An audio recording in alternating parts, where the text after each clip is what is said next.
Hum,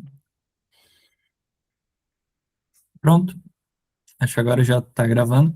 Estamos aqui com o pessoal da Vesta, o Peter e a Jéssica, sim? Jéssica, isso. Jéssica, para falar de um tema que, rapaz, tá coçando aqui. A gente vai discutir sobre uma possível metafísica da casa, ou, para já começar a coisa dando precisões, né? Uma espécie de metafísica do lar, né? O Peter e a Jéssica, que são da Vesta Arquitetura, né?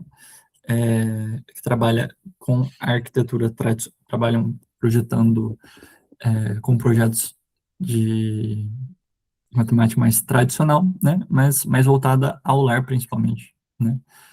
Posso estar cometendo alguma imprecisão aqui, a gente sempre fala errado do trabalho dos outros. Se vocês quiserem se apresentar, e a gente já entra na nossa conversa. Então, obrigado, Murilo, primeiramente pelo convite aí. A gente fica muito honrado em poder falar um pouquinho do nosso trabalho aí, né? Que é algo que a gente tem muito apreço e a gente leva muito a sério o que a gente faz, né? Então, como tu bem falou, a gente trabalha com arquitetura tradicional, eu e a Jéssica somos casados, né? E a gente tem desenvolvido esse trabalho aí, né, de projetar lares, né, de projetar casas, né, a gente entende que o que é uma casa, né, por já aí pelo menos uns 100 anos aí, o entendimento do que é uma casa, ela está um pouco deturpado, né, e o que é a ideia da arquitetura tradicional é entender melhor, né, e aí depois a gente vai entrar nessas definições de entender o que é uma casa, o que é um lar, né? Para que ele serve mesmo, né? Com o advento do modernismo, aí veio a famosa frase de que da máquina de morar, né? Que a casa seria a máquina de morar, né? Então, e isso acabou fazendo com que a gente esquecesse, né? O significado do que é uma casa, para que ela serve exatamente, né? E é nisso que a gente trabalha, né? Tentando resgatar um pouco da essência, né, do que realmente é uma casa. Então, a gente faz isso não só através de projetos, né, projetos arquitetônicos, mas também da educação, né? A gente tenta trazer conteúdos que de fato, elevem essa consciência, né? A gente tem uma formação para arquitetos também que pretendem reencontrar esse sentido na arquitetura, então a gente dá aulas nesse sentido, e a gente costuma dizer que hoje está se esvaziando, está voltando a se falar em lar, em casa de vó, em casa com cara de casa, mas há um esvaziamento, uma superficialidade, né, nesses conceitos, que se a gente não voltar àquilo que realmente importa, aquilo que é a essência, a raiz dos termos, filosoficamente falando, vai ser apenas mais uma tendência, apenas mais uma estética, né? Uma roupagem estilística, que não é o que a gente defende na arquitetura tradicional, de fato, né? E a gente vai acabar ficando só com a embalagem do negócio, né? Quando, na verdade, o que a gente tem que entender é o sentido mesmo, né? O que há, o cerne de tudo, de toda essa questão mesmo, né? Uhum. E, não sei, aqui julgando sempre como leigo, né? Mas quando ouço a expressão arquitetura tradicional, talvez até pela composição semântica da expressão, já parece que tradicional entra aqui como um estilo, né? Teria arquitetura românica, arquitetura gótica e arquitetura tradicional, né? Pelo que vocês dizem, essa seria uma primeira precisão, né? Que não seria bem um caixotinho com princípios muito ligados a uma escola ou a normas técnicas, mas principalmente uma espécie de modo de ver a arquitetura como um todo. Isso. A arquitetura tradicional, ela é o arcabouço de vários estilos, né, de várias culturas, onde mescla várias técnicas vernaculares, vários materiais, tudo que se foi desenvolvido ao longo de centenas de anos, né, de milhares de anos, como arquitetura, com o fim último de realmente atender as necessidades do corpo e da alma, né? Então, a gente entende a arquitetura tradicional, todos esses estilos, né? Que aí vem, né? desde da Grécia, desde da Roma, passando por toda a Idade Média Baixa, alta, todas as vertentes vernaculares que surgiram em diversos cantos do mundo, né? Até a gente chegar no colonial, das mais recentes, assim, né? Até antes do advento do modernismo, que simbolizou um rompimento mesmo, né? Onde se tirou o modernismo, né? Filosoficamente falando, né? Ele é isso, né? Ele tira o sentido das coisas, né? E entrega algo mais imanente, né? E o modernismo na arquitetura foi isso. Ele retirou esse sentido do que era um lar, né? De realmente acolher a família, de ser um lugar adequado àquele lugar, aquela cultura, com os materiais daquele lugar, né, por algo que muito mais imanente, né, como eu falei antes, uma máquina de morar, né, onde toda a dimensão humana é desconsiderada, né, e é considerado muito mais algo material, algo mais imanente mesmo, né. Ela não é útil, ela não serve, ela é utilitarista, né, que é diferente, é a utilidade até as últimas consequências. E bem, a gente, assim, vai entrar na discussão dos cômodos em particular, que a minha em particular é a mais, são as mais curiosas das discussões, realmente entender, entre aspas, a alma de cada cômodo, num sentido mais nobre, mas me parece que essa questão pressupõe uma outra que vocês tangenciaram, e que eu vou perguntar meio que a queima-roupa, e eu sei que não é trivial, mas até para que a coisa soe como certa provocação, o Peter comentava sobre ser necessário entender o que é um lar antes de fato compor a forma do lar, né? E o que é um lar, exatamente? Isso é, para além de uma definição banal, de é o lugar onde a família mora. Mas qual é por assim dizer, essência mais profunda de um lar que estava subentendida em toda a arquitetura até o modernismo? Acho que primeiro, assim, a gente pode conceitualizar a arquitetura, ela é uma arte, né? E ela é a única arte, né? Ela tem uma característica muito peculiar, porque ela, além de ser uma bela arte, né? Uma arte do belo, ela também é uma arte servil, né? Então ela tem essas duas dimensões. Ao mesmo tempo que ela precisa ser bela, ela precisa ser útil, ela precisa ser bela, né? Atender necessidades transcendentais, e ela também precisa atender necessidades humanas, né? Ela precisa atender a um fim prático, né? Quer falar das três dimensões? Acho que entra aqui, né? A gente pode diferenciar, quando o Peter fala, né, de ser belo e de ser também útil, né? A gente até combina a tríade vitruviana aí, né? Firmeza, utilidade e beleza, né? São os três princípios da arquitetura. E o que nos diferencia dos animais nesse sentido? Os animais, eles também constroem casas para si, né? Eles também constroem abrigos, tocas, né? O João de Barro, ele esculpe bem direitinho ali a toquinha dele e tal, a casinha dele, mas as casas são todas iguais, os abrigos são todos iguais, porque eles, por mais que eles vivam com a família deles lá dentro, aquela toca é meramente um abrigo, é um abrigo funcional. Mas o ser humano, desde sempre, ele não constrói apenas abrigos para si. Ele vai além disso. Ele ornamenta a sua casa, seja qual for a cultura. Isso tem comum em todas as culturas, em todas as regiões. Ele ornamenta a sua casa, ele configura os espaços de modo a preservar a sua intimidade, não apenas o preservar das intempéries, do sol e da chuva, mas de resguardar a vida familiar e de nutrir uma vida familiar ali dentro, em todas as culturas. Então, tem um livro bem interessante que fala, o título dele é A Casa de Adão no Paraíso, e ele fala sobre essa necessidade do ser humano. É um livro de arquitetura e antropologia, não soa teológico, mas não tem nada a ver com teologia. E ele fala sobre essa necessidade humana de retornar ao lar, por isso que ele faz essa relação com Adão.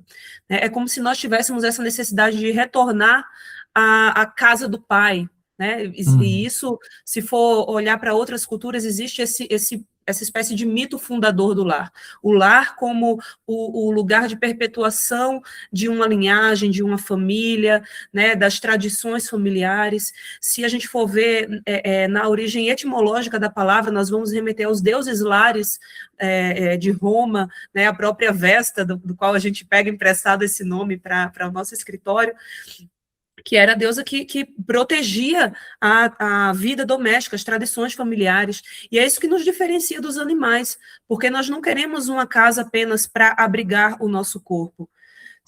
Mais uma vez, pescando da filosofia, nós não somos apenas um corpo físico, né? Nós não somos apenas soma, nós somos também uma mente, um espírito, e o lar, a casa não, o lar é aquele que abriga essas 3 dimensões, não apenas o corpo, mas a nossa psique e a nossa dimensão noética também. Uhum. Então, uma construção qualquer, um caixote envidraçado, ele pode cumprir bem sua função de abrigar o corpo, né? Apenas o corpo físico, proteger das intempéries. Qualquer construção faz isso. Uma caverna também faz isso. Por que nós não moramos em cavernas? Por que nós não moramos em tocas como os animais? Por que nós construímos uma bela arquitetura, nós buscamos construir belas casas desde a nossa origem? Porque nós não nos contentamos com o abrigo do corpo. Nós precisamos abrigar também nossas mentes e o nosso espírito, a nossa alma. E a casa, ela provê tudo isso. E aí que tá, o modernismo, ele meio que fez isso, né? Ele tirou essa dimensão transcendente e torna a arquitetura como ela autômata, como a Jéssica mencionou do João de Barro, que faz as suas casinhas, de forma que nós se tornássemos seres autômatos e fizéssemos máquinas de morar realmente, onde abrigamos somente o nosso corpo, né? Então, o modernismo, em outra dimensão, ele nos animaliza, né? Quase que isso, do ponto de vista arquitetônico, então, né? E a tradição, ela o que é, então? Ela é o conjunto dos estilos tradicionais, ele evolui ao longo do tempo, trazendo tudo aquilo que é moderno no sentido de evolução, né, tanto de técnicas quanto de materiais, para que a gente consiga cada vez morarmos melhor, né? E aí a gente tem que diferenciar o que é moderno do que é modernista, né? Do que é o que é avanço do que é ideologia, né? Uhum. E ainda dentro dessa discussão sobre a essência do lar, em gênero, né, sem considerar um cômodo em particular, em particular quando a Jéssica comentava, me vi uma coisa que eu já estava pensando antes, que é a relação entre a essência do lar, distinto da mera casa, a relação do lar com a família, né? Até que ponto o viver como família influencia no que é um lar? Ou, se fosse colocar a coisa de modo mais dramático, é possível que um homem morando sozinho numa casa, como assim, né?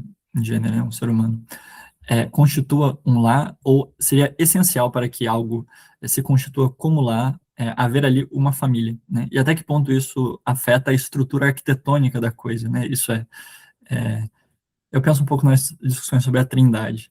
Assim como existe uma espécie de reflexão da Trindade na estrutura da família, existiria um reflexo do que é a família no modo como a arquitetura projeta um lar? Não sei se ficou muito complexo. Interessante. Vamos lá, acho que por partes, né? Eu acho que uma pessoa morando sozinha, isso é uma questão mais antropológica, mas acho que não seria uma família, né? Seria uma pessoa morando sozinha, mas eu acho que ela também, mesmo não tendo uma família, ela precisa de um lar, né? E aí também, né? Cada formato de família, né? Um pai e uma mãe, só um casal, ou um casal com muitos filhos, ou só uma pessoa, vão precisar, né? Vão requerer necessidades diferentes, né? Então, portanto, casas diferentes, né? aí entra o trabalho do arquiteto, né? A gente tem que entender quais são as necessidades, né? Isso já entrando mais na prática do ofício, assim, né? De entender as necessidades de cada família ou de uma pessoa morando sozinha, né? Para atender a essas necessidades, né? Mas eu queria complementar com algo que vai além dessa funcionalidade do solo ou plural, assim, na dinâmica da casa, né? Recentemente a gente foi lá para João Pessoa, e a gente visitou uma casinha antiga que tem no centro histórico, assim, bem pequenininha, uma casinha bem colonial e tal. Ela destoa das demais que já foram mais modernizadas e tudo, e lá mora apenas um senhorzinho. Eu quero fazer essa comparação porque para que a gente entenda que lar não é onde mora o amor, lar não é onde minha família está, lar não é essas palavrinhas bonitas, onde tem uma rotina em comum. Não, às vezes a pessoa tem uma casa, tem uma família e não constrói um lar. E eu coloco o exemplo desse senhorzinho porque a gente até gravou uma entrevista com ele lá. Ele mora lá desde que ele nasceu. Ele nasceu naquela casa ou ele foi no Ele veio com 1 ano para aquela casa, né? Nasceu em outra, mas se criou então lá, né? Se criou naquela casa. E a mãe dele, ele disse que minha mãe teve minhas irmãs ali naquele quarto. O parto da mãe foi no quarto ali daquela casa. A casa bem velhinha, bem... quem olha assim, vai achar precária. Casa e tal. bem estreitinha, assim, deve ter uns 4, 5 metros de largura e bem comprida, assim, né?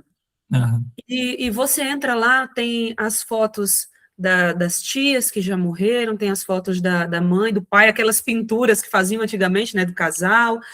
Tem um altar. Tem um altar, tem uma espécie de capelinha, assim, um dos quartos é tipo uma capelinha, com vários altares e crucifixos e tudo. No quarto dele, vários objetos também, que não são objetos decorativos que ele comprou na Shopee para parecer casa de vó, não são objetos que ele comprou com a intenção decorativa, tem calendário, aquela coisa bem, bem raiz mesmo, sabe? E quando a gente foi entrevistar ele, a irmã dele estava lá também. Ela tem filhos, ela tem uma rotina familiar, ele nunca casou. E interessante que quando a gente perguntava para ele o que tornava aquela casa tão, tão importante, por que ele nunca saiu de lá, a casa não tem as funcionalidades que ele precisa, ele mora sozinho, poderia estar morando com as irmãs, e aí ele disse, não, porque a minha vida está aqui. Essas paredes têm a história da minha família, né? Eu não troco isso aqui por nada. E hoje ele tem diabetes, ele precisa de um andador, ele precisa que as irmãs vão lá para cuidar dele e tudo mais. Mas ele não sai daquela casa porque as raízes dele estão ali. Casa, ao longo da casa, assim, ela vai subindo uns niveizinhos, alguns degraus, assim, né, até o fundo. E daí eles adaptaram, fizeram rampas, assim, para ele, né? Olha.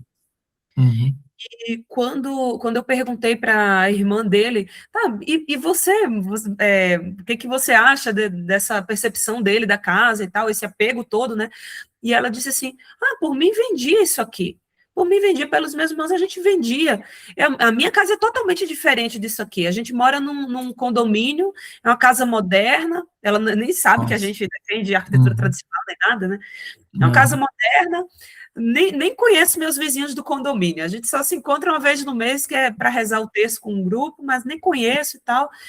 Então, veja, né, ela construiu uma família, ela mora numa casa com a família dela, ela tem uma rotina familiar, mas a percepção daquilo que é um verdadeiro lar, o seu Edilson, que nunca casou e que não tem filhos, ele não construiu uma memória familiar com uma nova família, né, mas com os pais dele no passado, ele tem uma percepção do que é transcendente naquela casinha simples, sabe? Uma percepção que eu tenho, assim, e que me voltou à mente, você contando isso, é que, comparando com as outras artes, me vem a impressão de que realmente a arquitetura ela possui uma referencialidade maior às pessoas, né? No sentido de que você pega qualquer uma das outras artes, né? pintura, escultura, literatura, poesia, cinema, teatro, música, dança. E você vê uma obra, que por mais que seja uma obra antiga, você não vai olhar para aquilo e vai pensar, nossa, imagina quantas pessoas já viram isso. Talvez até ocorra como um pensamento rápido, né? Agora, quando a gente entra numa igreja velha, parece que é a primeira coisa que nos vem à mente. Quando a gente passa na frente de uma casa velha, antes de até mesmo olhar o que há de arte ali, você pensa, caramba, quantas pessoas já não passaram por isso daqui, já viram isso daqui, parece quase essencial da arquitetura, né? Quantas histórias não aconteceram aqui, né? Uhum. Ver algo um pouco do teatro, assim, é como se a casa fosse uma espécie de cenário onde Da vida. acontece o drama do sujeito, né, da família, Isso, ou no isso. caso do senhorzinho, né? E além disso que tu falou, né, da questão em relação às outras artes, a arquitetura tem uma particularidade também que ela é a única arte que ela mexe com todos os nossos sentidos, né? A gente entra num lugar, por exemplo, que não é bem ventilado, vai ter um cheiro de mofo, né? Um teatro precisa de uma boa arquitetura para ter uma boa acústica, né? Então, o som. E até a textura, né? Vamos falar, o tato, né? Questão de temperatura e tudo mais, né? E eu diria que até o gosto, né? Porque a gente vê os restaurantes, redes de fast food e tal, eles usam diferentes cores até para sensações de paladar, né? Por exemplo, não se usa cores como azul em restaurante, né? Porque ela não é uma cor que mexe com o paladar e tal, né? Tem umas questões assim, né? Então, sempre a iluminação mais quente, cores mais quentes, porque isso estimula o apetite e afeta, inclusive, a forma como nós degustamos a comida, né? Tem uma experiência sobre isso, colocaram um grupo de pessoas para degustar vinho e colocaram numa sala de cor, não lembro qual que era, mas sei lá, laranja ou vermelha, outras pessoas numa sala branca, outras pessoas numa sala com cor fria, digamos azul ou verde. E a percepção de paladar de cada um desses grupos foi diferente, apreciando o mesmo vinho, com base naquilo que a arquitetura provocava sensorialmente, né? Então, olha que interessante. é. Uhum. E realmente parece uma espécie de envoltório, né? Não é nem dizendo que a arquitetura ela atue de modo secundário no homem, né? Mas realmente não tem como não lembrar dessa ideia do cenário, né? E ninguém está imune à arquitetura, né? Porque ou tu tá dentro de um espaço, ou tu tá no espaço urbano, né? Onde tu tá sendo interferido pelas fachadas e tal, né? E isso tem relação daí também com a questão de segurança e tal. O urbanismo, né? Estuda muito isso, né? Como é que as cidades podem ajudar na questão de segurança, a questão de trazer as pessoas para a rua para uma vida social e tal, né? Hoje a gente vê, né, esses condomínios, assim, né, de fachadas muito vidraçadas, uma coisa muito impessoal, né, isso não convida as pessoas para se sentarem na frente de suas casas e tomarem um chimarrão e tal, né, as casas se voltam muito para dentro, né, do que para a vida urbana, né, diferente das pequenas cidades, por exemplo, aqui no Rio Grande do Sul, né, você vai nas cidadezinhas pequenininhas, as casinhas com varandinha ali e tal, né? A casa que servem muito mais de cenário urbano, né? As pessoas param na frente de suas casas, sentam, veem o movimento final da tarde e tal, né? Então, as cidades funcionam muito melhor com uma arquitetura mais humana, né? Uhum. Agora, eu lembrei, ouvindo você comentar, do negócio que eu vi uma vez numa discussão totalmente à parte da arquitetura, mas que era uma discussão sobre sonho lúcido, né? E as pessoas comentavam que uma das técnicas para você conseguir induzir sonho lúcido, né, que é essa consciência de que você está sonhando quando você está no sonho, né, é você sempre tentar lembrar do cômodo anterior onde você esteve. Porque normalmente quando a gente está num sonho, a troca de cômodos ela tem uma certa incoerência. Tipo assim, eu saio do quarto onde eu tô e ao invés de ir pro corredor, que seria o cômodo contíguo, né, eu vou parar, sei lá, na minha casa lá no interior de São Paulo, né? E eu sempre fiquei pensando nisso, falei, cara, mas por que é um negócio tão dramático assim, essa coisa da troca de cômodo, né? E sempre me ocorreu isso, que de alguma forma o cômodo, ele, enquanto uma referência estável para nossa cabeça, né, ele funciona como uma espécie de substância mesmo, né, da nossa percepção, e a gente realmente organiza a nossa experiência ao redor de certos cômodos, né.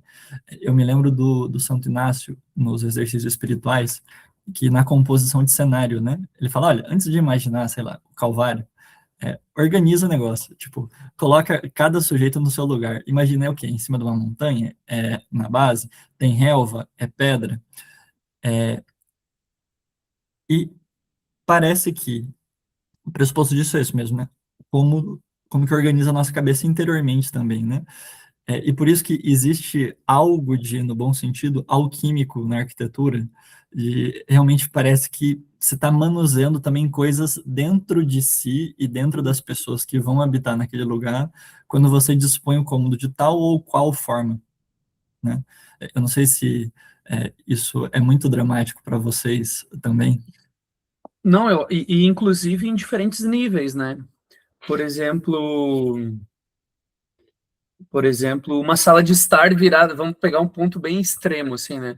Uma sala de estar para oeste, por exemplo, aí na Bahia não vai funcionar, né? Como é que vai sentar ali para tomar um cafezinho ou o teu chimarrão numa sala de estar que está, né, fazendo 45 graus ali dentro, né? Então, realmente, aí eu peguei um caso bem extremo, assim, né? Mas a questão de pé direito, né? Tem um escritor que é o Christopher Alexander que fala, né? Da relação do pé direito. Cada cômodo requer o pé direito, que a gente chama a altura do piso até o forro, assim, né?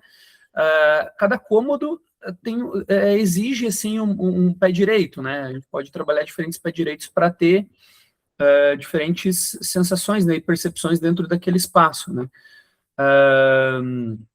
Materiais também, né? Por exemplo, ambientes mais aconchegantes, tu vai trazendo um start, tu vai utilizar carpete na cozinha, por exemplo, ou no banheiro, né? Então, a relação dos materiais, temperatura, então tudo, a arquitetura deve prover, né, da melhor forma esses ambientes, né, para o uso deles, né? A própria questão do som também, né, que tu fala do banheiro, né?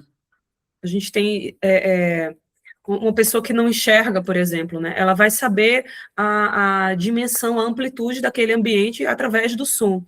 E aí, por exemplo, né? Tu entra num banheiro, tu sabe que aquele espaço é pequeno, né? Tu sabe que as superfícies são reflexivas, lisas, pela forma como elas ecoam a tua voz. É por isso que todo mundo entra no banheiro e tem aquela vontade de cantar no banheiro, porque a acústica é diferenciada, né? Então, as experiências nos ambientes, elas são diferentes. E o que está acontecendo? A gente tem falado bastante sobre isso lá na página. Hoje há uma saturação de informações, de estímulos, né? Está todo mundo imerso no digital, nessa vida online, e somos, de certa forma, pelo ritmo urbano e pela desordem urbana, nós somos privados da contemplação da realidade mesma, né? E a gente não tem como falar de transcendência sem falar da própria realidade. A gente não tem como pular esse caminho. E, puxa, a casa é o único elemento de ancoragem na realidade que nós temos hoje. Por quê? Porque se lá fora você está em meio ao trânsito e semáforos e poluição visual e vozes por todo lado e propagandas, né, e celulares e toda essa coisa, quando tu volta para casa, a casa ela tem que te ancorar nas memórias, como a gente falou do seu Edilson, né, nas memórias, memória não é só lembrar do passado e achar bonitinho ou nostalgia. Memória não é isso. Memória é tu entender o teu papel na história, que tu veio de algum lugar e tu vai para algum lugar, né? Então, esse é o papel da memória. A casa, ela tem essa função de nos lembrar de onde viemos para onde vamos. Então, isso seja através de fotografias, de elementos simbólicos que a gente utiliza na decoração, né, lembranças de viagem, algo que tu fez junto com teu filho, né, não necessariamente aquilo que está no Instagram, na revista de decoração, mas algo que, de fato, tem significado para ti, né? Falei só de um aspecto, da memória, né, mas uma janela bem posicionada te faz ser convidado a olhar para o céu, por exemplo, a ver o passar das horas, a ver aquela árvore que vai mudando de cor ao longo do ano. Tudo isso, a realidade urbana tem nos privado, tem nos alienado. E a gente constrói casas no mesmo estilo, no mesmo formato que nós construímos aeroportos e hospitais e clínicas, né? Ou seja, a casa já não ancora na realidade, já não nos faz contemplar aquilo que vai além de nós mesmos, né? E isso tem a única ligação com o analógico que nós temos hoje ainda é a casa. E as pessoas estão automatizando suas casas, elas não querem se dar o trabalho de abrir a cortina, né? Hoje tem cortina automática, né? O interruptor, tu não quer mais tocar, né? É um negócio assim, touchscreen e tal, e tudo automatizado, ou seja, o toque, o tato, o acolhimento, a sensação acústica, tu já não tem. Até o tratamento acústico tu modifica artificialmente. As casas estão cada vez mais artificiais, então tu coloca revestimentos, um tipo de forro que tu já não percebe qual é a amplitude daquele ambiente, porque ele está tratado acusticamente de modo artificial. Tu climatiza os ambientes, né? A sala que está voltada para oeste, que estaria naturalmente 45 graus, coloca um monte de ar-condicionado lá dentro, então tu já não tem noção do que é o clima real, do que é o som real, texturas reais, então tudo ficando muito sintético e artificial. Então, a casa, de fato, ela se torna uma máquina de morar sem que as pessoas nem percebam, achando que estão fazendo algo em prol do conforto, mas elas estão se anestesiando para a vida. Parece dramático isso que eu estou falando também, né? Mas é exatamente isso que a gente vê acontecendo todos os dias, sabe? E elas acabam perdendo aquela dimensão daí, citando Chesterton, que tu falou antes, né? De perceber as coisas do cotidiano, porque imagina uma casa dessa, tem que ficar a vida inteira fechada uma casa dessa, né? Ela não percebe a mudança das estações, ela não percebe o vento, ela não percebe a mudança do clima, essas coisas tão normais que seria, né? Nossos avós olhavam para o céu e diziam, acho que amanhã vai chover. Né? É uma coisa que a gente não pode perder isso, sabe? Parece uma coisa boba, né? Mas meu, é uma coisa divina, entendeu? Tu saber olhar a natureza, saber ler, né? Nós somos o único animal que olha para o céu, né? Isso é muito curioso, não lembro, tem alguém que fala isso, eu não lembro quem. E justamente por isso, porque Deus nos deu esse dom de conseguir ler a natureza, né? Alguns animais também fazem isso, mas a gente consegue ter uma dimensão muito maior dessa leitura e a gente se priva de tudo isso, né? Dessa forma que a Jéssica falou, né? Eu me lembro do Nogueira comentando isso. Eu não sei se ele é a fonte primária, mas eu me lembro Pode ser, não sei, eu vi alguém falando sobre isso, pode ser. E daí o que acontece? Em outra dimensão, né, isso, a consequência disso é que daí qualquer coisa que lhe é dado, você aceita como verdade, né? Porque você é incapaz até de observar qualquer coisa do seu entorno, né? Então, qualquer coisa, daí dizem para você botar um pano na cara, para você tomar qualquer negócio, você toma, porque você não... Você é incapaz de fazer leituras, assim, né, do que é natural. E assim, eu acho que isso descarta também o fato de que a nossa vida interior, ela de alguma forma foi feita para a natureza, né, tal como está criada já, né.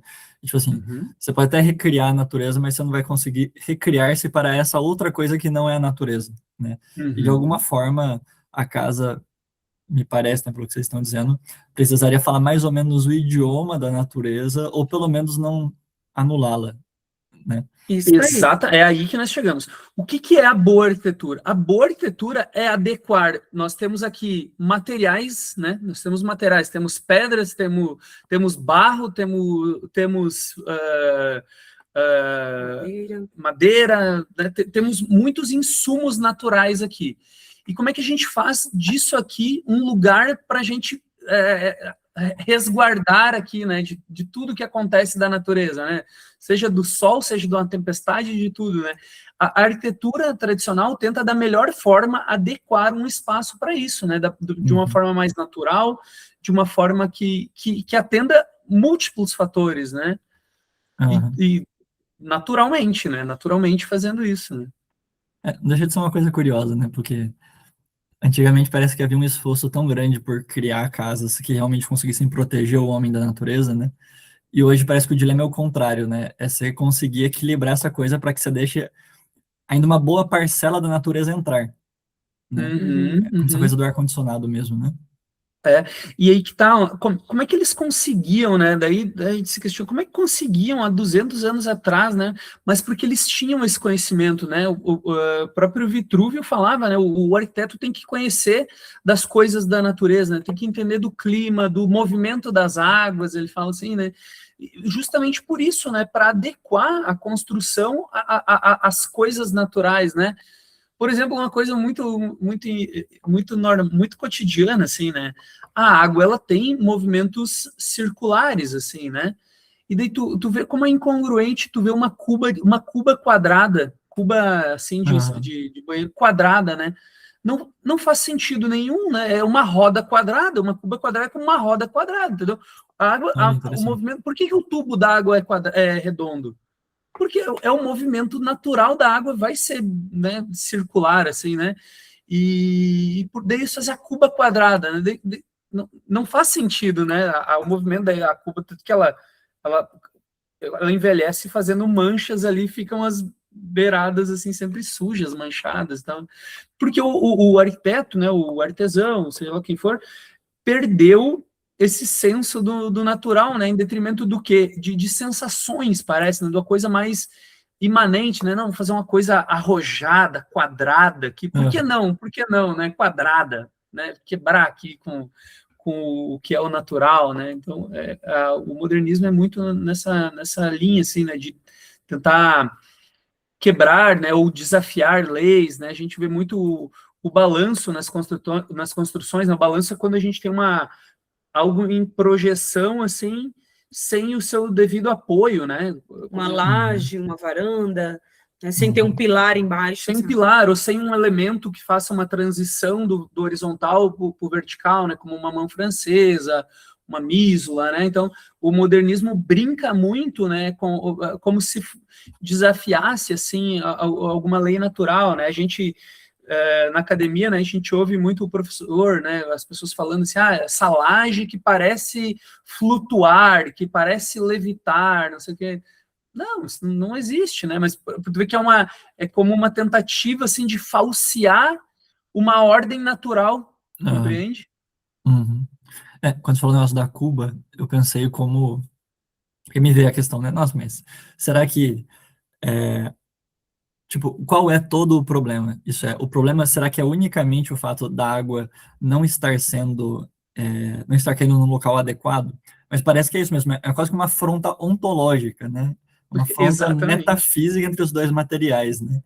E, tipo assim, ali é um micro exemplo, né? Mas voltando àquele tema do início, de alguma forma parece que isso parte da afronta arquetípica, né, fundamental, que seria você fazer uma casa que não é para o homem, né, ou que não é tal como deveria ser para o homem, né, é como se o homem na arquitetura moderna fosse a água caindo na cuba quadrada. Uhum. Uhum. Isso aí. É bem isso aí.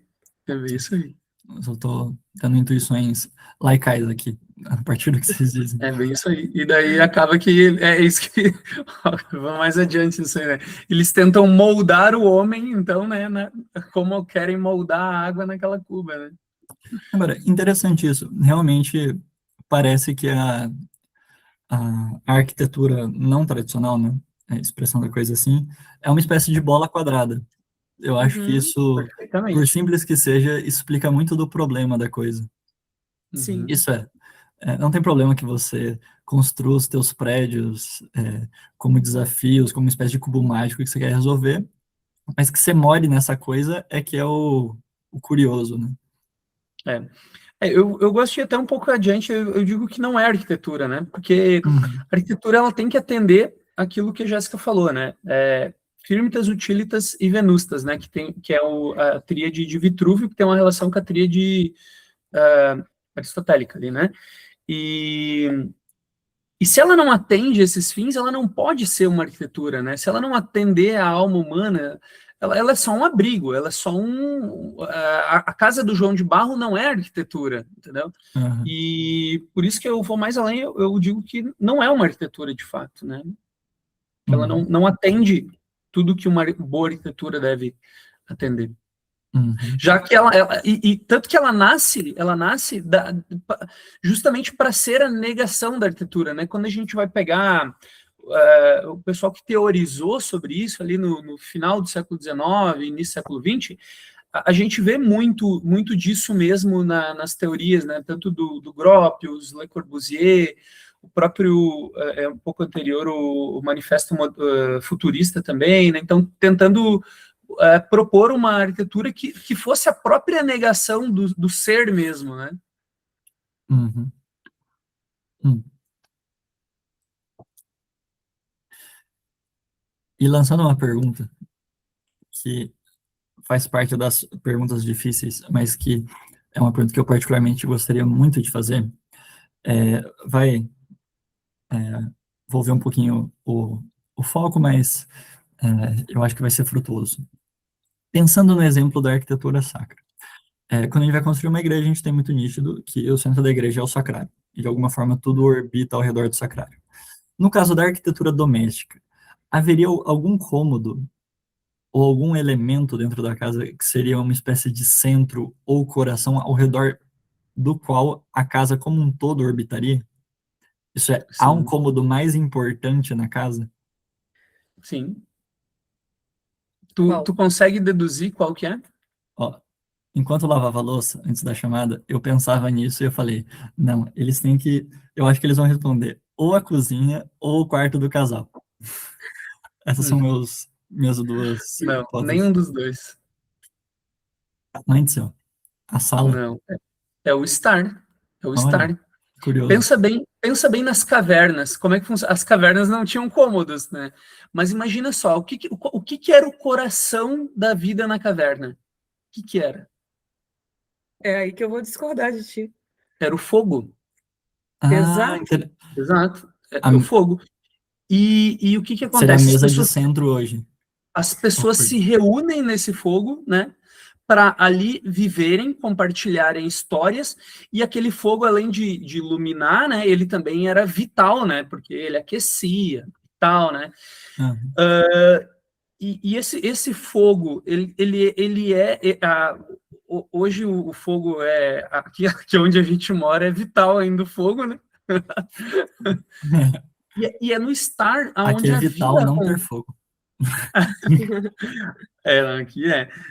E a vida acontece nessa sala de estar, e é a partir dela que o Christopher Alexander fala: o estar é o coração de uma casa, e o restante da casa se desenvolve em torno dele.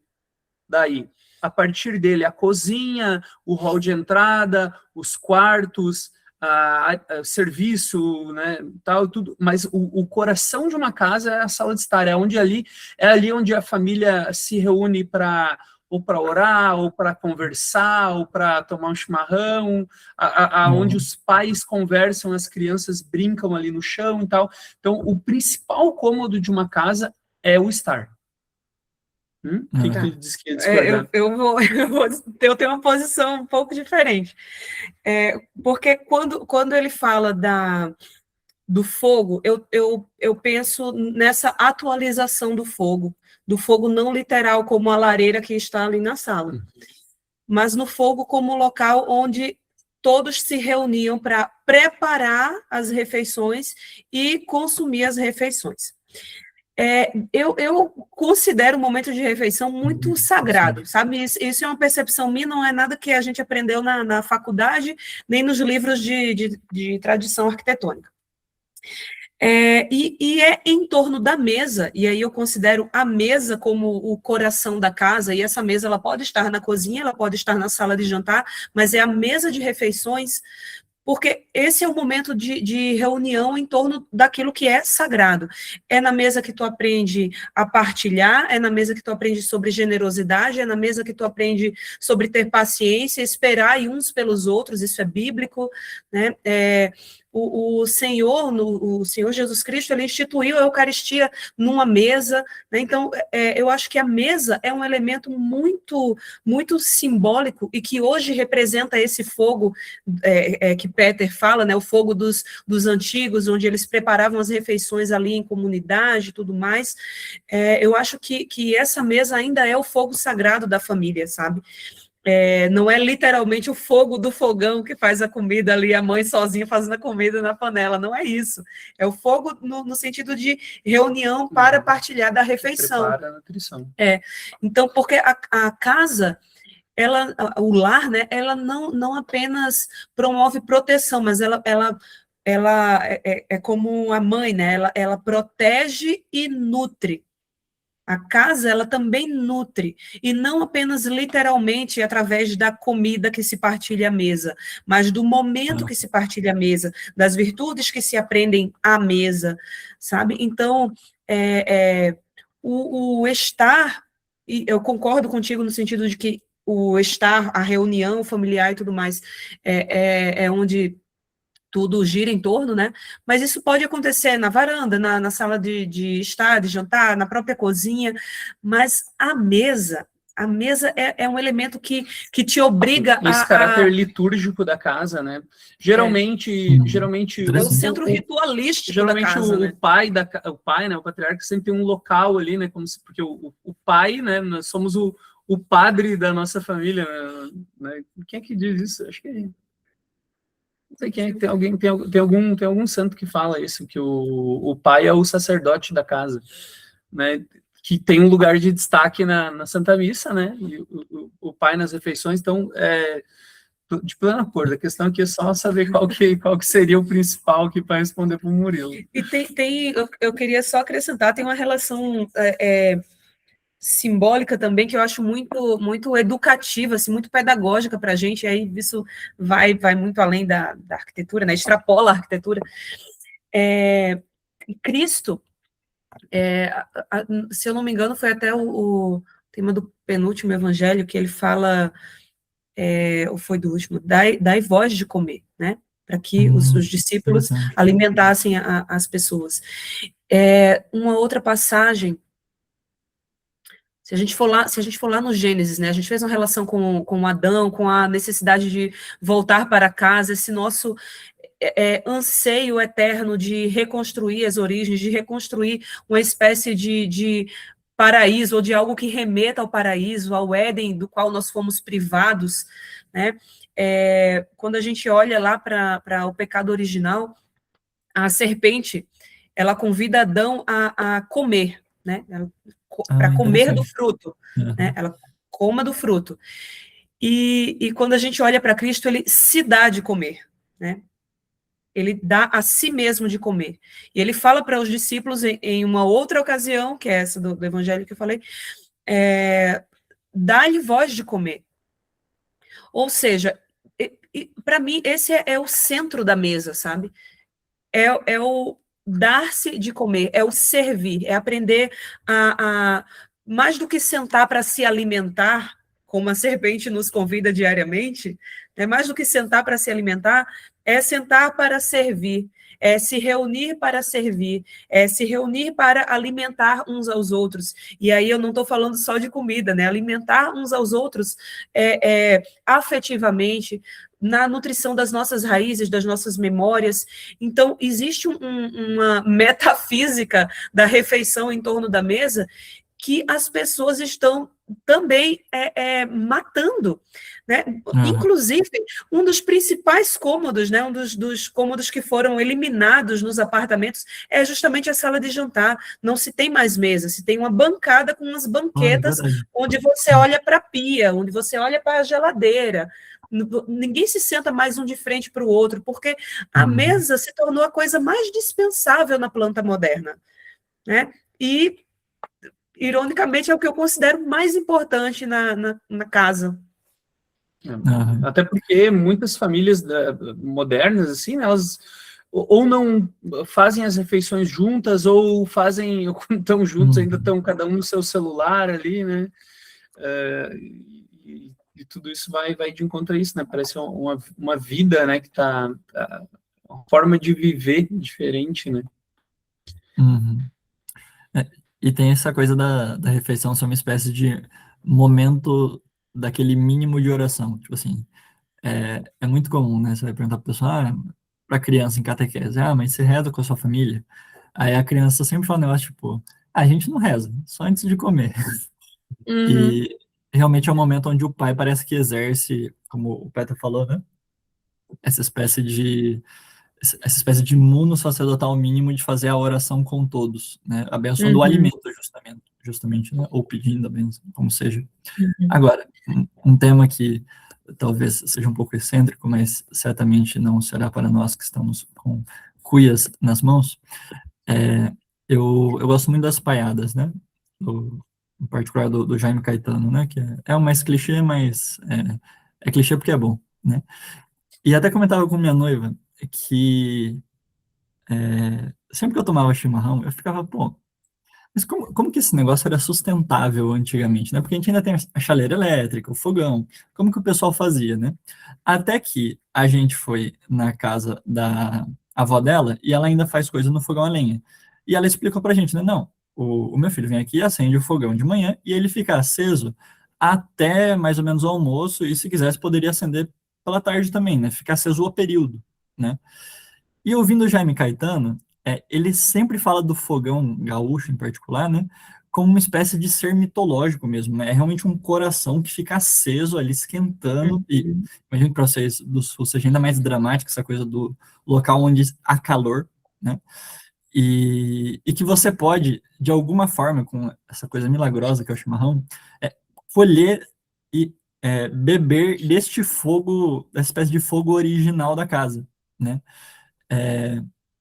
E, coincidentemente, é também o local da tertúlia, né? Daqui, eu acho que até mesmo o gênero paiada, se bem entendi, né, do que o Jaime Caetano falando, surgiu como uma espécie de tertúlia avançada ao redor do fogão, né? Uhum, E é interessante porque o fogão gaúcho, né, junto do chimarrão, eu acho que ele faz uma boa síntese dessa dualidade entre cozinha e sala de estar, né? Porque uhum, eu tendo a objetivamente dar uma preferência para a cozinha, ouvindo a opinião de vocês, mas afetivamente eu entendo perfeitamente é, porque que a sala de estar seja tão forte candidata a coração da casa, porque pelo menos a mim uhum, parece que ela é uma espécie de preâmbulo ou de sobremesa das conversas que acontecem na mesa de jantar, né? uhum, Assim, acaba todo mundo de comer o que tem que comer, vai falar, vamos lá conversar na sala. Tipo, aquilo que nós estávamos conversando aqui na cozinha tá tão bom, mas tá tão bom, que vamos continuar lá na sala, né? uhum. uhum.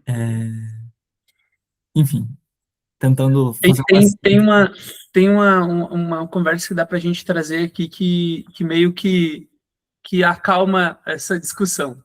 Se a gente fosse separar a casa em setores, a gente tem basicamente 3 setores, né? O setor íntimo de uma casa, né, que são os quartos, né, íntimo porque é onde tu e a tua família vão, ali as tuas visitas não entram ali, né? Então, o Uhum, setor íntimo, teu quarto, o quarto das crianças e tal, né? A gente tem o setor de serviço, né, que é lavanderia, garagem também, não dá para até botar garagem junto do serviço. E a gente tem o ambiente social da casa, que é o quê? Estar, jantar, e aí entra uma discussão muito interessante se a cozinha, né? Porque a cozinha ela já saiu uhum, e já entrou no decorrer da humanidade, a cozinha ela já entrou e já saiu da casa, virou serviço e virou social já um monte de vezes. Voltando, olha que lá na interessante. caverna, a cozinha ela era junto do estar, né? No mesmo fogo que se aqueciam e contavam histórias, ali se fazia o alimento também. Então a cozinha era social e estava ali. Depois de alguns tempos, em algumas culturas, ela saiu da casa, por exemplo, nas grandes casas coloniais, nas casas dos italianos aqui no Rio Grande do Sul, a cozinha, inclusive, é apartada da casa, porque as casas eram de madeira, tinha a questão de incêndio, então, fogão a lenha, então, se pegava fogo só Hum, na cozinha. Nos é, grandes casarões coloniais, se tinha, né, e nas grandes famílias ricas, abastadas, a cozinha era exclusivamente um setor de serviço, porque tu tinha os serviçais para fazer a comida e a comida era servida no jantar, né? Então a cozinha, ela tem muito isso, né? Ela foi e voltou, né?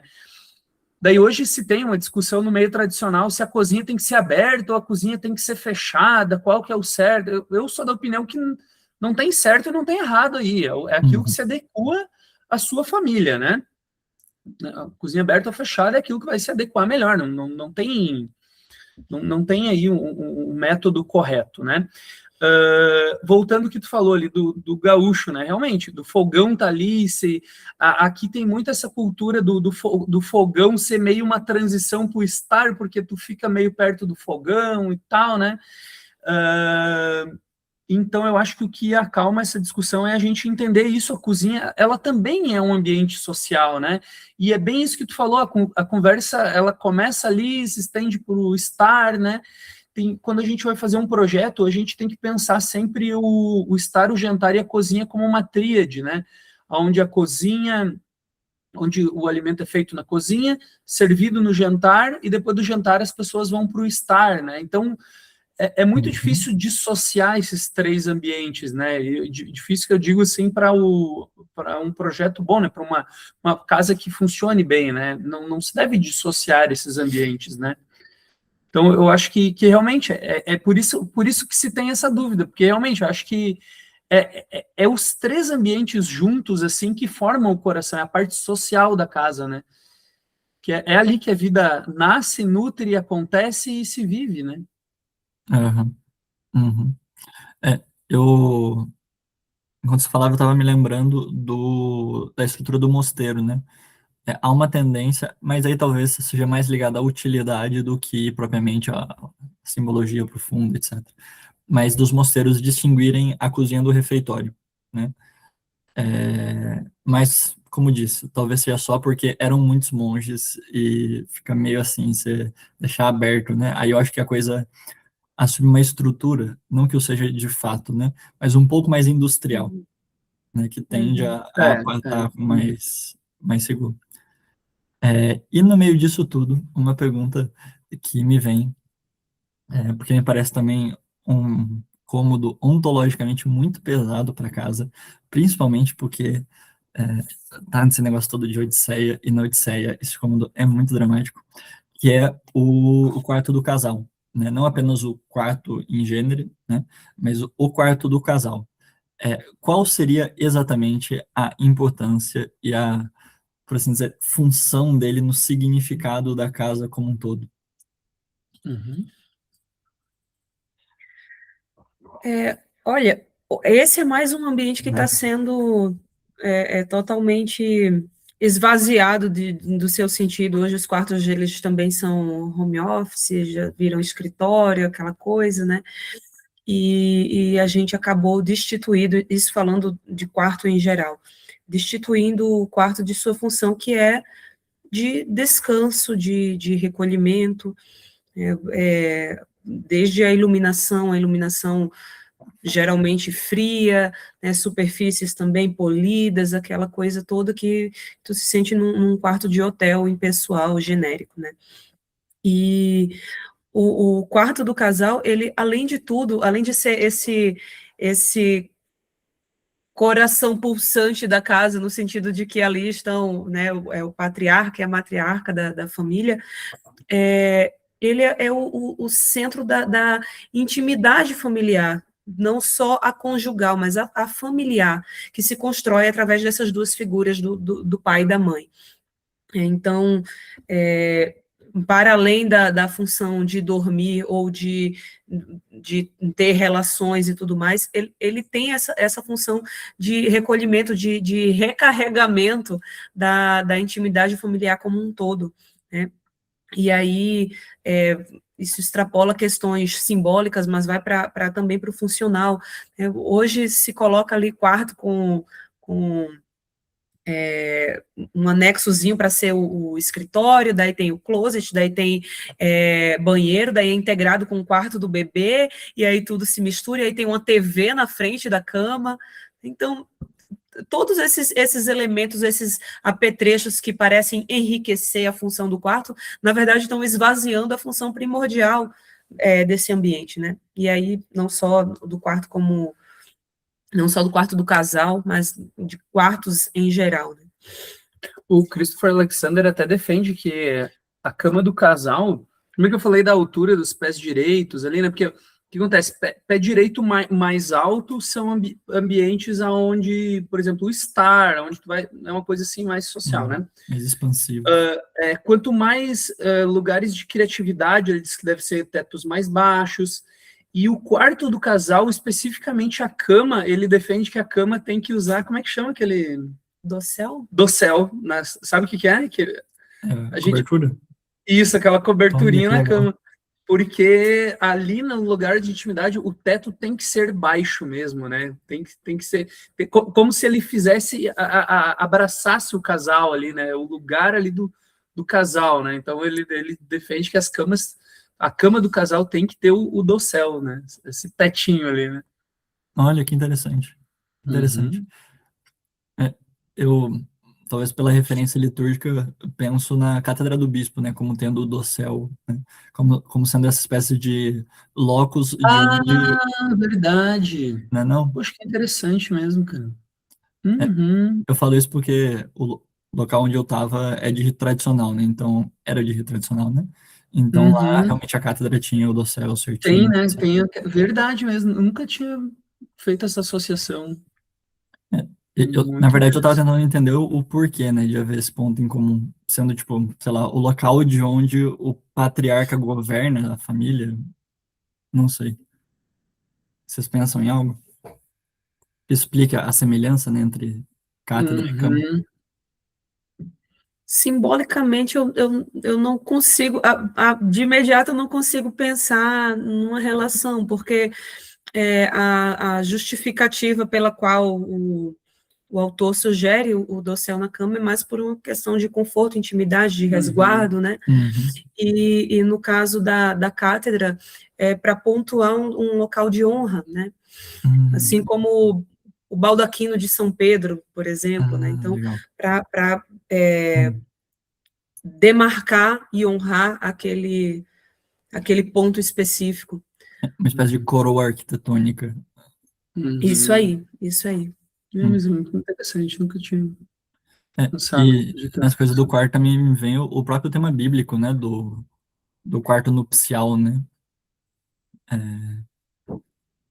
bíblico, né, do Cânticos, Salmos, essa Uhum, espécie de drama que existe da mulher que vai adentrar no quarto nupcial, né? Como sendo quase que a entrada em uma nova vida, né?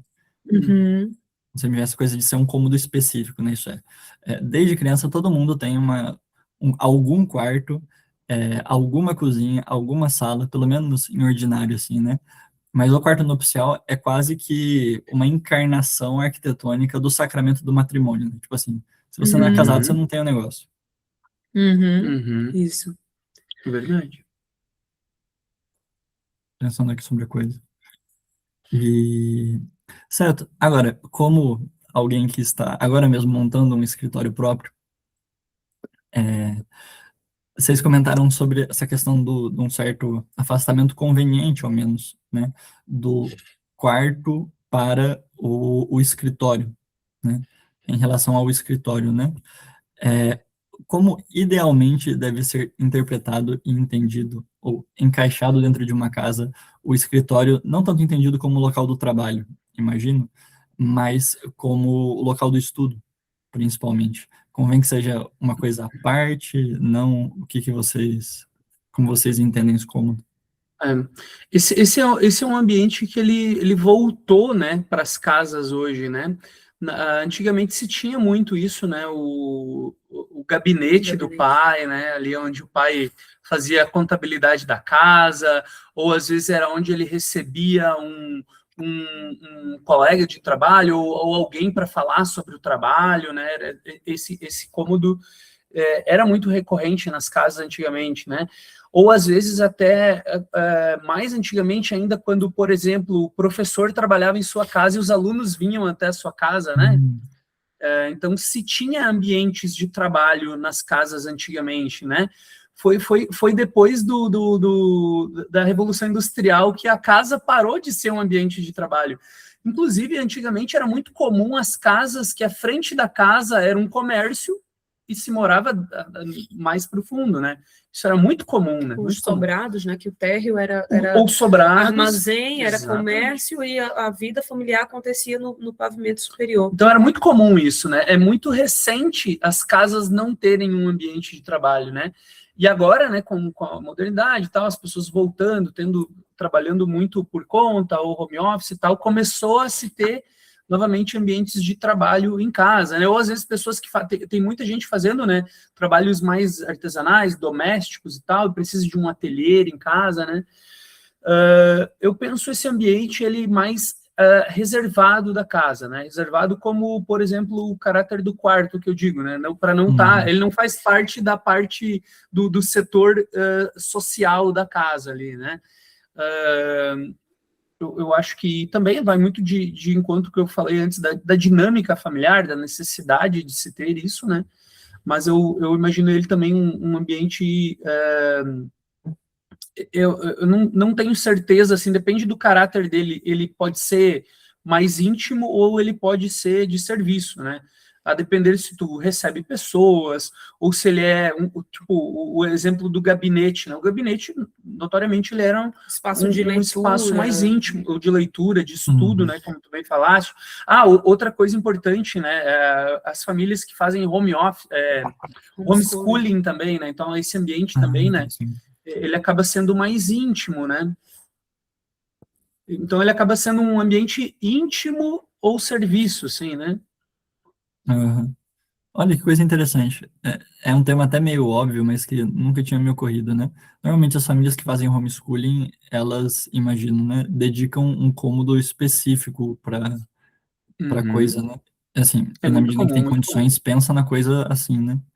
Por Muito algum comum. motivo, pode ser uma coisa até meio boba, mas no meu imaginário de homeschooling, eu gosto da prática, incentivo e tal, mas eu não tenho tanto contato assim, físico, presencial, com pessoas que o fazem, né? Só à distância. E vem uma imagem quase ingênua na minha cabeça quando eu penso em homeschooling, da criança fazendo homeschooling na mesa de jantar. É uma imagem claramente viciada e errônea, né? E por bobo que seja, é a primeira vez que eu penso em um cômodo dedicado para a criança que vai fazer homeschooling, de fato, né? Ou que pode ser usado para isso, né? Eu acho que na medida do possível, né, do que é possível para aquela família, eu acho importante ter um ambiente à parte, né? Porque é a mesma coisa, seria mais ou menos comparar, assim, tipo, não ter a mesa de jantar e as famílias fazerem a refeição numa bancada ou na sala de estar. Então, eu acho que até para o próprio ensino da criança, um ambiente preparado para isso, com um móvel para a altura da criança, com um espaço, né, que seja reservado para ela, onde, por exemplo, a gente visitou uma cliente nossa que ela tem um espaço na casa dedicado, né, que era uma garagem, né, que eles transformaram num ambiente de homeschooling. Então, eles fizeram um armáriozinho para as crianças para guardar material didático, tem lugar para prender um cartaz, um desenho, uma coisa, como se fosse uma sala de aula mesmo, né? Então, na medida do possível, eu acho que é necessário se ter um ambiente, né, onde a criança, até por uma questão cognitiva, né, a partir do momento que ela entrou ali dentro, ali não é o lugar de comer, por exemplo, entendeu? Não pode... Acho que na mesa de jantar, isso em certa medida, isso confunde a criança. Mas é comer, fazer a lição, mas agora eu estou com fome. Não, né? Então entrou ali dentro daquele ambiente, ali é estudar, né? Agora nós vamos fazer as tarefas, né? Eu concordo, e eu entendo também, claro, nem todo terreno, nem toda casa tem essa condição, até porque muitas famílias que fazem homeschooling são famílias numerosas, então já tem aqueles quartos todos que tem que separar para as crianças e tal, nem sempre sobra um espaço para isso. Mas, na medida do possível, a casa inteira ela tem que ter legibilidade. E o que eu quero dizer com isso?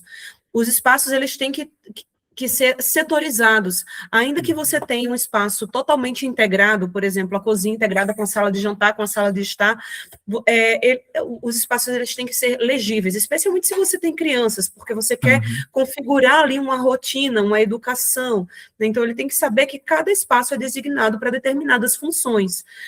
Por exemplo, o quarto é feito para descanso, né? As crianças elas têm mania de ir lá para o quarto para pular na cama e não sei o quê. Não, agora é a hora de sair do quarto, vai brincar lá na sala, no tapete, porque ali é o espaço da brincadeira. Na mesa não se brinca, na mesa é o espaço das refeições, né? Da gente sentar, fazer oração, conversar. Então, a gente fala que integração é uma coisa, mistura e bagunça é outra. Então, numa casa, por mais integrados que sejam os ambientes, a gente tem que delimitar as suas funções. Por quê? Porque por uma questão cognitiva. A gente falou que a casa ela não abriga apenas o corpo, ela abriga também o espírito, e ela abriga também as nossas mentes. Para a gente funcionar bem, por exemplo, tu sabe, para estudar, se tu tiver com a mesa toda bagunçada, caótica e tal, tu não consegue se concentrar naquilo, né? Do mesmo modo, às vezes as mães fazem isso, né, de trabalhar, pega ali o livro, o computador, e tem umas crianças ao redor, e tá com panela no fogo. É impossível se concentrar, mas se tu tem um ambiente específico para aquilo, o teu cérebro, ele entende que ao entrar por aquele portal do escritório, tu vai trabalhar, tu vai ler, tu vai se concentrar em determinada atividade. Então, claro, nem sempre é possível criar um ambiente exclusivo para isso, mas na medida do possível, que se setorize, que se deixe claro e legível cada função, né, dos ambientes da casa, especialmente para as crianças, sabe? Isso até serve como adendo daquilo que eu falei antes da cozinha separada ou integrada e tal. Tem isso, né? Tem a diferença entre o integrado e o setorizado, tá? Nós não somos favoráveis ao integrado. Integrado é aquilo que meio que tu não sabe onde termina a cozinha, que se mistura com a cozinha também é perdida no meio da casa, essas coisas assim, não, né? A gente defende o setorizado, né? Ou é uma bancada, ou é uma mudança de piso, ou é um arco, às vezes, que demarca, né? Que daqui para lá tem outro ambiente, né? O arco é um elemento muito interessante, né? Porque ele integra visualmente, mas ele setoriza de forma física, assim, visual, ele setoriza, né? Ele delimita ambientes, espaços, né? Existe uma gradação entre os ambientes, né? Que isso a gente vai percebendo visualmente e o nosso cérebro ele responde o nosso estado interior responde àquilo que o ambiente está propondo. Então, por exemplo, essa coisa das casas, das plantas muito misturadas, tudo muito aberto, né? Hoje tu abre a porta de uma casa moderna, tu já vê a panela suja que está na pia, porque da porta da entrada tu já vê a cozinha e não tem um gradiente de intimidade, que o Christopher Alexander também fala sobre isso. Antes nós tínhamos a varanda, né, que é um espaço de transição entre o exterior e o interior, é um espaço onde tu pode receber visitas, onde tu se prepara interiormente para entrar na intimidade familiar, né? Antes se tinha um hall de entrada, então tu sabe até onde a visita vai, até onde o entregador vai, até onde tu pode parar. Agora imagina, a visita hoje chega na tua casa, o carteiro vai entregar uma encomenda do Mercado Livre, tu abre a porta, ele está dentro da tua cozinha, sabe? Então, não existe uma separação, uma setorização que te faça entender esse gradiente de intimidade, de funcionalidade da casa, sabe? Engraçado, isso daí parece muito o conceito de claustro, né? Tipo assim, espécie de região a partir da qual só os consagrados àquela casa podem avançar. Isso. Perfeitamente. Perfeitamente. E essa coisa da atividade de cada ambiente, né? É curioso porque isso também parece ser uma semelhança da casa com a natureza, né? É quase como se cada cômodo tivesse o seu conjunto de leis próprias, né?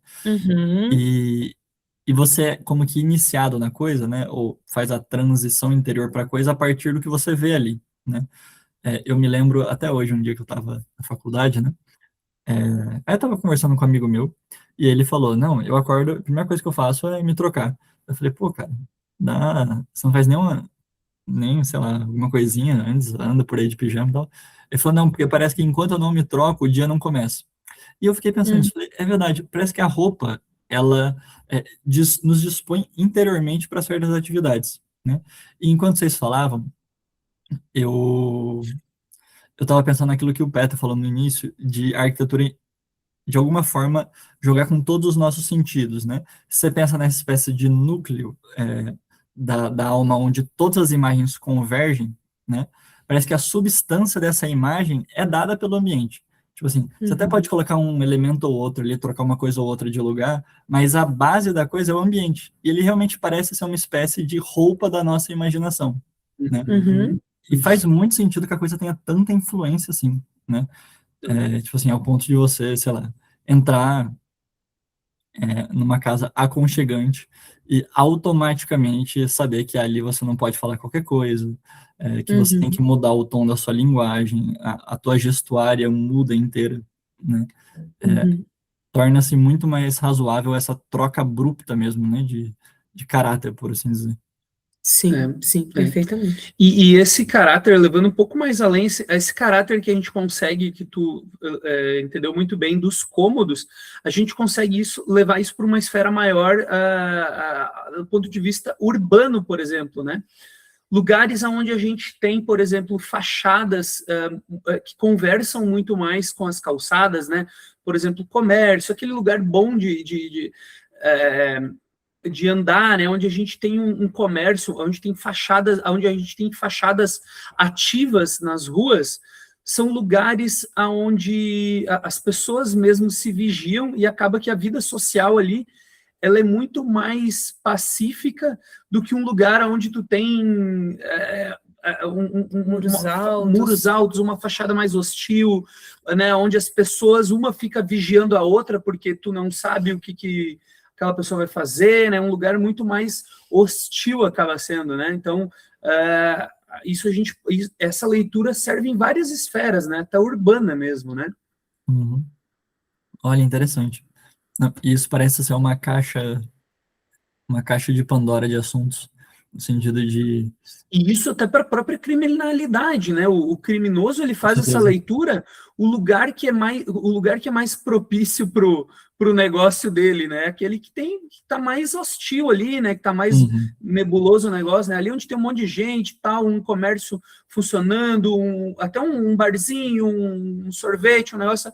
Ali é ruim, né? Ali é ruim, tá todo mundo socializando ali, né? E até, agora puxando de novo para casa, a influência disso na criminalidade infantil, entre aspas, que é a desobediência, né? Tipo, Sim. o termo foi um pouco forte, mas eu lembro quando era criança. Oi? Foi boa analogia. Eu me lembro quando era criança e ia na casa de algum amigo de meus pais, né? A minha casa era bem legalzinha, assim, mas ia numas casas que, meu Deus do céu. E eu me lembro como eu ficava ansioso. Tipo assim, parece que a coisa quase que te convidava a desobedecer, né? E como, de alguma forma, o próprio ambiente, como conjugar isso? Dociliza a criança, né? A torna mais maleável à palavra do pai e da mãe, né? Existe algo de pedagógico também, né? O ambiente doméstico domestica, né? Educa, com Ah, certeza, verdade, com certeza. verdade. A própria questão das luzes, né? Que em casa a gente já tem um ritual, assim, que finalzinho da noite ali a gente desliga as luzes da casa e deixa mais as iluminações mais pontuais, assim, né? Com um abajurzinho, então uma lumináriazinha ali na frente com a luz bem amarelinha, bem fraquinha, né? Já Olha fica que uma luz bem... interessante. isso tem a ver até com o ciclo circadiano, né? Circadiano? Eu não... Por exemplo, o sol, quando ele nasce de manhã, ele nasce bem amarelo, né? O Ah, vermelho, às vezes, assim, né? Quando ele uhum. chega no auge do dia, é a luz mais perto de um tom branco, por mais que a luz do sol nunca é branca, igual compra um LED aí, né? Bem branco, assim, né? E conforme ele vai, o final do dia, de novo, né? Ele se põe lá bem laranja, né? Bem quente, assim, né? Uma luz mais quente, né? E o nosso corpo, olha como é louco, né? Nós somos seres naturais, né? Então a gente precisa disso também, né? Não é legal tu acordar e ligar as luzes da casa tudo branco, assim, parece aquele. Parece que tá no dentista, assim, né? Isso não é bom, e nem para dormir também não, né? Então a gente precisa fazer esse ciclo, né? Ciclo circadiano está relacionado ao nosso corpo, né? Ele vai acordando, né? Essa máquina, ela está dormindo, né? Ela acorda, então ela vai aos poucos, esse motor aquecendo, né? E no final do dia também, né? A gente não pode simplesmente tirar da tomada esse motor, né? A gente tem que ir deixando ele se acalmar para daí a gente, né, existe ir pro repouso, uma produção hormonal, né, relacionada à Às luz. luzes. Então, para tu entrar no modo de descanso, tu tem que reduzir os estímulos, simular uma iluminação mais próxima do natural. Então, a gente tem que recriar a natureza dentro de casa, né? Final da noite ali, o pessoal pergunta, mas até na sala de estar, sim, até na sala de estar, porque é o momento que antecede a tua entrada no quarto para dormir. Então, tu não pode estar simulando a iluminação de meio-dia na tua sala, sendo que são 9 da noite. Então, isso não faz bem, né? Então, nós somos muito desregulados, assim, pela forma como nós anestesiamos os nossos ambientes, tornamos cada vez mais artificiais, né? Esse negócio das luzes aí, cara, isso aí até já furou a bolha do tradicional, assim, tu vê médicos falando sobre isso, da necessidade da gente ir adequando o nosso corpo, né, com essa luz mais quente para a gente dormir, porque isso é uma antes da iluminação artificial, o ser humano só conhecia esse sistema, né, da luz quente, fria, mais perto do frio, né, no meio-dia, e depois quente de novo, né? Então, e a luz do fogo, das velas, que é amarela, né? Então, é antinatural a gente estar de noite exposto a uma luz branca, né? E isso faz mal para a saúde. Tem vários artigos aí, daí, científicos e médicos falando sobre o mal que a luz branca faz, principalmente à noite, assim, né? E agora vocês falando isso, realmente parece uma coisa muito grave, porque, tipo assim, parece um negócio meio distante, mas não existia inicialmente relógio, tipo assim, o que marca tempo são os astros, né? Só que o único sinal que a gente tem dos astros, tipo, a gente não tem o gosto, o cheiro, o barulho deles, tipo, a única coisa que a gente tem é o que eles nos deixam ver deles, né? Que é a luz, né? Tipo, parece que, agora vocês falando, principalmente com esse conceito do ciclo, né? Parece que as diferentes gradações da luz no correr do dia são como que os ponteiros naturais que marcam interiormente em que parte que a gente está. Tipo assim, também a distribuição de energia para cada parte, né? Agora o metabolismo ele precisa se dedicar mais a tal tipo de atividade. Não, agora mais a tal tipo de atividade. Tu já dirigiu final da tarde, assim, contra o sol poente, assim? Cara, é impossível não sentir sono, né? Porque é na natureza, o sol tá se pondo, o teu corpo tá lendo o quê? Tenho que dormir também, né? Então, é natural sentir sono naquele horário ali, né?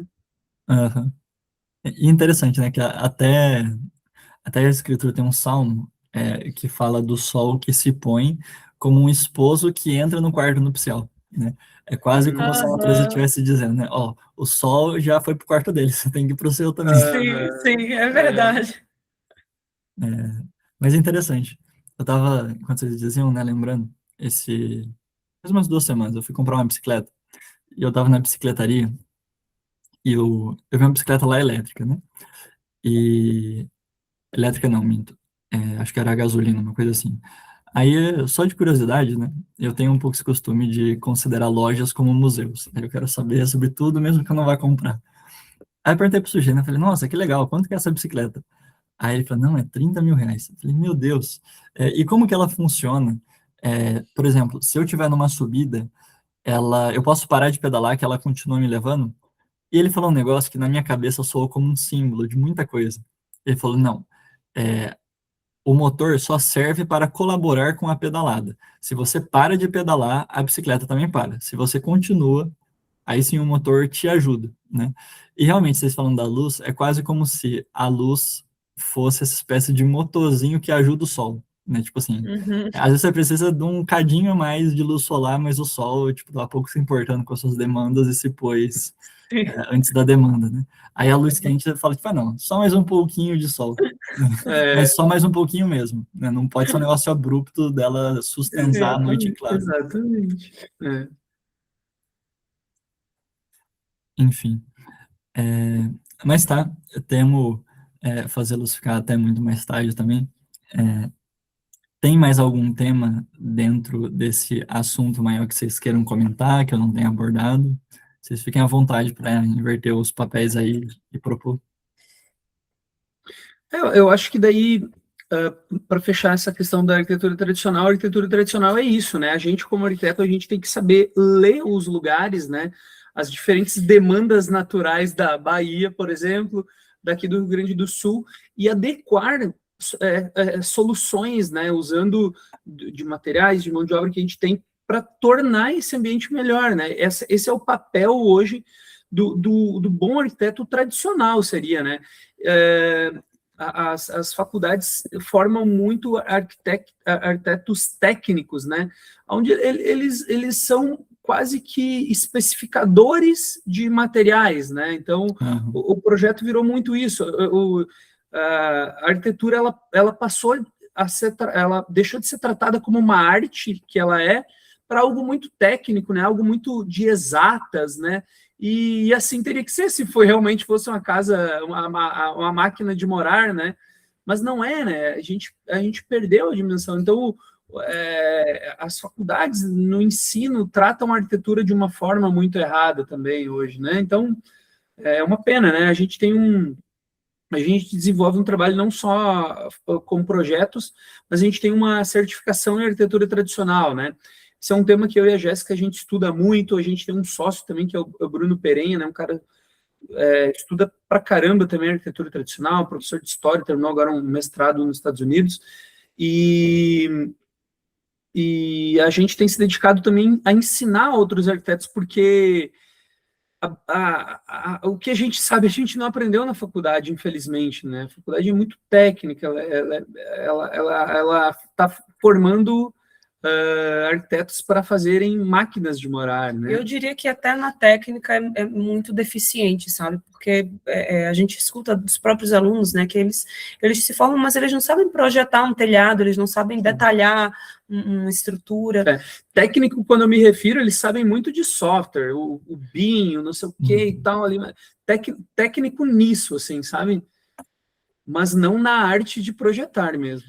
E só para concluir, uma coisa que a gente sempre fala para os alunos, né, para ser um bom arquiteto, eu não digo nem arquiteto tradicional, para ser um bom arquiteto, tu tem que entender mais de ser humano do que de construção. Porque é exatamente isso que a gente falou, né? Um lar, ele não é somente um abrigo. E se tu não entender a fundo o ser humano, as necessidades humanas, para além das necessidades do lugar, para as necessidades dos materiais, das técnicas, da mão de obra, mas as necessidades humanas, tu não vai fazer uma boa arquitetura. Então, tu pode entender de tecnologia, de software, dos últimos lançamentos do mercado, tu pode entender de inteligência artificial e tudo mais que tu quiser saber, né? Ser um ótimo desenhista de AutoCAD, de Revit e tal. Mas se não entender do ser humano, se tirar o ser humano da equação, tu já não faz arquitetura. Você falando isso agora me veio quase que um princípio do segundo mandamento aplicado à arquitetura, que é, tipo, fazer uma casa para o sujeito onde você mesmo quereria morar, né? De alguma forma você precisa entender onde os homens querem morar. Muito interessante isso. E só para também não deixar de fazer uma propaganda, como que os interessados podem encontrá-los? Qual é o arroba de vocês no Instagram? Se é que vocês têm site, qual é o site de vocês? Nosso Instagram é @vesta_arquitetura, correto? Isso, Vesta_arquitetura.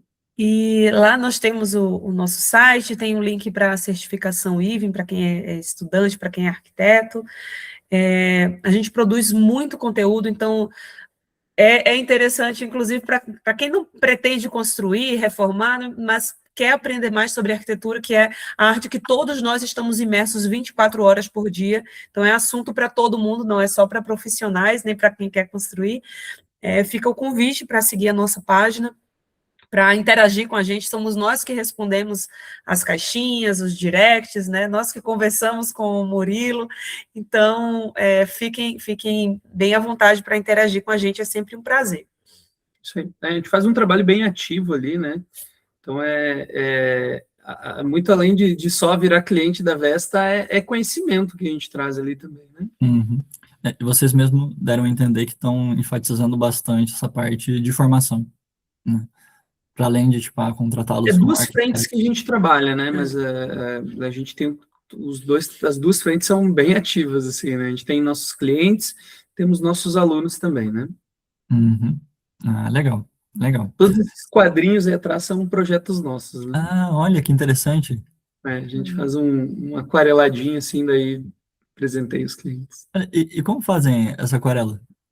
É onde vocês mesmo que Digital. desenham? Não, é digital, é digital. Que belezinha. Olha, que legal. É quase uma espécie de sala de troféus, assim, de projetos. Poxa, que legal, gente. Mas é isso. Eu os agradeço profundamente por ter participado aqui com a gente e Deus queira que haja uma próxima oportunidade. Obrigado. Nós que agradecemos, foi uma honra. Um abraço.